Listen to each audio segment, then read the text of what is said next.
Maintenant, on va voir les balises de base. Donc, on va se créer ici un nouveau dossier. Donc, on va cliquer ici sur Nouveau dossier. On va l'appeler 02 balise de base, comme ceci. Tac, nickel. Et à l'intérieur, on va se créer un fichier index.html. Nickel. Ici, on fait un point d'exclamation entrée. Parfait. Bon, je peux me changer la langue et le titre, histoire de... Tac, tac, tac, nickel. Et on va voir du coup les balises de base. Donc, on a déjà pour commencer les balises de texte. Donc, ici, je peux faire balise de texte. D'accord? On a le P qui nous sert à intégrer un paragraphe. Hop, comme ceci. Et ici, je peux faire je suis du texte. D'accord? Donc, j'ai fait un clic droit Open with Live Server pour qu'il me l'ouvre en local. Parfait, donc j'ai bien mon texte. Et on a également une autre balise. C'est la balise span. Hop, span comme ceci, où je peux mettre du texte également dedans. Mais cette balise est un peu spéciale, car je peux mettre un span dans un P. Si par exemple je fais P, je suis du, et là, hop, je me fais un span. Et ici, je vais faire texte. Alors, hop, texte. Donc, si jamais, par exemple, plus tard en CSS, je veux éditer texte d'une manière différente que le reste de ma phrase. D'accord? Donc, ça, c'est les balises de texte. On a également les balises de titre, les headings title. Donc, headings title ou balises de titre. Hop, nickel. Parfait. Il en existe 6. D'accord? Donc, ici, je peux faire H1. Hop, je suis du texte ou un titre par exemple. Hop, je suis un titre. Nickel. Donc j'ai bien mon titre ici. Vous voyez, c'est une balise de titre. Ici, je me mets sur la ligne. Je vais faire Alt, Maj. Et tout en restant appuyé sur Alt et Maj, je vais faire flèche du bas comme ça. Et regardez, à chaque fois que j'appuie flèche du bas, ça va me dupliquer ma ligne. D'accord? Donc je vais me la dupliquer pour que j'en ai 6. Et grâce à l'extension Auto Rename Tag, là, je vais mettre H2. Regardez, ça m'a changé directement la balise fermante. Donc, ici, je vais faire H2, H3. Ici, je vais faire H4. Ici, je vais faire H5 et H6. Donc, il en existe 6. C'est les Headings Title. C'est pour mettre des titres sur notre document. Donc, vous voyez, il y a une différence de taille. Elle est beaucoup plus... la typo est beaucoup plus grasse que le texte normal, d'accord? Et il y a des règles à savoir.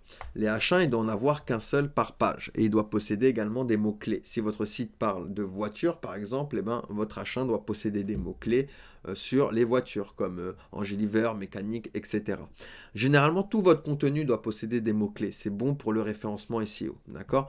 Mais les headings title aussi également, il faut respecter ces mots-clés. D'accord? Et plus vous montez, plus vous pouvez en mettre. Donc des H2, vous pouvez en mettre 2-3 par page, des H3, 3-4, etc., etc. Par exemple, si j'ai un titre principal, ensuite j'ai un premier paragraphe, donc je vais mettre un H2, le titre de mon paragraphe, ensuite je vais mettre mon texte, et si jamais j'ai des sous-titres dans mon paragraphe, eh ben, je vais mettre un H3, si j'ai des sous-titres dans les sous-titres, eh ben, je vais mettre un H4, etc. Et puis si je reviens sur un paragraphe de même niveau que le premier, eh ben, je peux revenir sur mon H2. D'accord? Donc, il faut bien respecter également l'ordre d'utilisation des headings title. D'accord? C'est très, très, très important pour le référencement SEO. D'accord?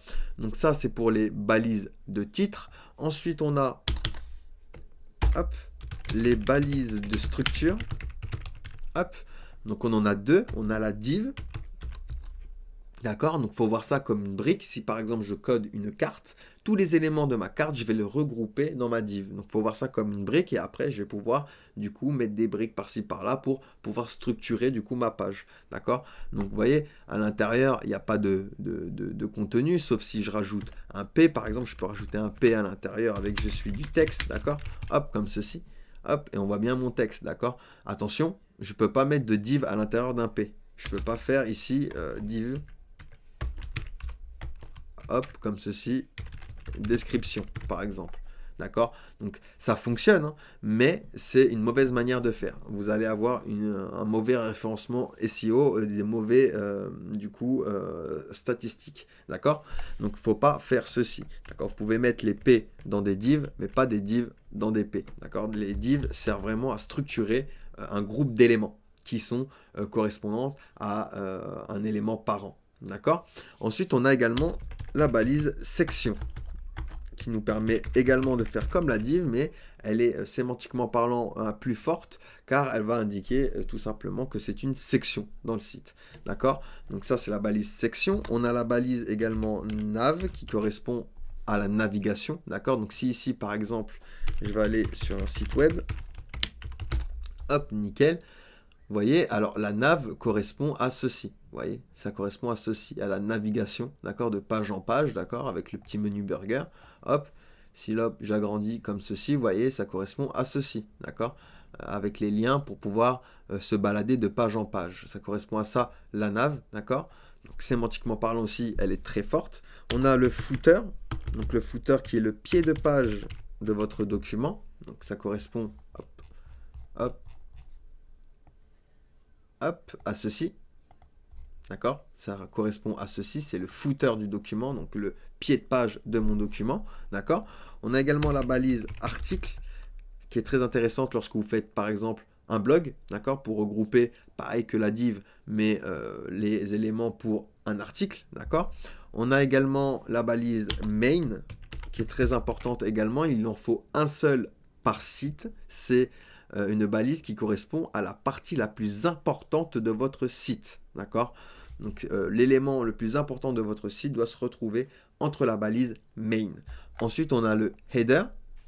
Donc ici, je fais header comme ceci, qui correspond du coup à l'entête de votre document. Donc ça correspond à ceci, d'accord?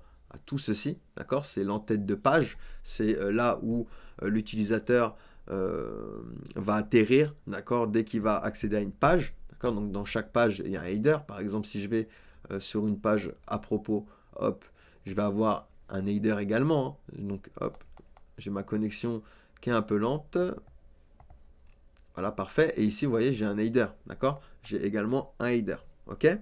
Donc ça, c'est pour les headers. On a également la balise button, qui est pour créer un bouton. Donc ici, par exemple, je fais « je suis un bouton ». On en reparlera également un peu plus tard durant la formation. Vous voyez, hop, j'ai créé ici un bouton, d'accord? Vous voyez, tac, nickel. Donc ça, c'est la balise button, c'est pour créer un bouton. On a également la balise summary. Summary, comme ceci. C'est pour les sommaires, pour créer un sommaire. Donc elle est sémantiquement parlant également très très puissante, car elle indique tout simplement qu'il y a un sommaire ici, à cet endroit-là, d'accord? Ensuite, on a la balise pré qui est pour du texte préformaté. Donc, qu'est-ce que j'entends par préformaté? Tous les espaces et soit à la ligne sont conservés. Si par exemple ici je fais un P, je fais je suis, hop, je fais un espace texte, regardez, tac, il ne me compte pas l'espace que j'ai fait et les retours à la ligne. Alors que entre des balises pré, oui, je fais je suis du texte préformaté. Hop, nickel. Et regardez, tac, il a bien respecté mes sauts à la ligne. Vous voyez, tac. Donc c'est ça la balise pré. Ça permet de intégrer du texte préformaté. Donc hop, on va se faire comme ceci. Nickel. On a également la balise A, qui est la balise de lien. Donc ici, je peux mettre je suis un lien.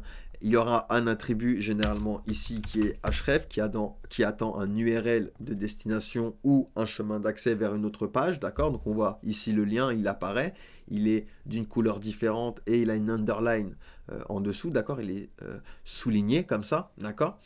Et tout ceci sont des balises du coup balises ouvrantes et fermantes, pardon. Donc on l'ouvre et on la ferme, d'accord? Avec le slash à chaque fois. Mais il existe une autre famille de balises, les balises auto-fermantes. Ce sont des balises qui n'ont pas de contenu et qui ne possèdent pas de balises fermantes tout simplement. Donc ici, hop, on va se faire un commentaire. On va faire les balises auto-fermantes.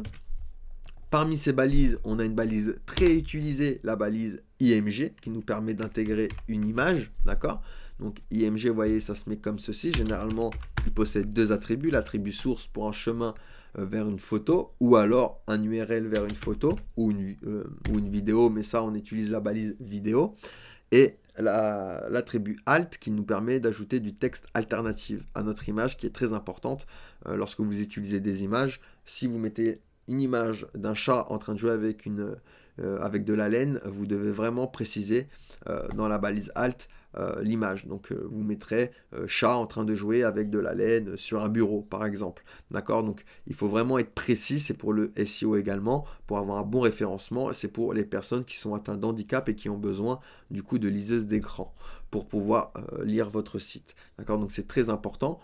On a également la balise BR qui nous permet de faire des sauts à la ligne. D'accord? Donc regardez, hop, ici je vais me faire un P, je suis du texte.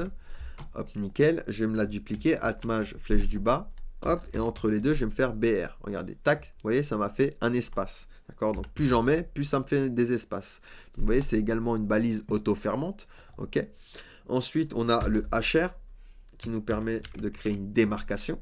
Regardez, hop, ça m'a créé une démarcation que je pourrais styliser plus tard également en CSS. Et parmi les balises auto-fermantes comme ceci, on a également l'impet. Hop, pour les champs de saisie. Donc il y en a plusieurs, on verra ça durant la formation, tous les types d'input qu'il y a, mais par exemple il y a le type texte pour le saisie de texte sur une ligne, et vous voyez, hop, c'est une balise également du coup auto-fermante. Il n'y a pas de contenu, elle se ferme directement. Donc voilà pour les balises de base, n'hésitez pas à me poser des questions si vous en avez, sinon on passe à la suite.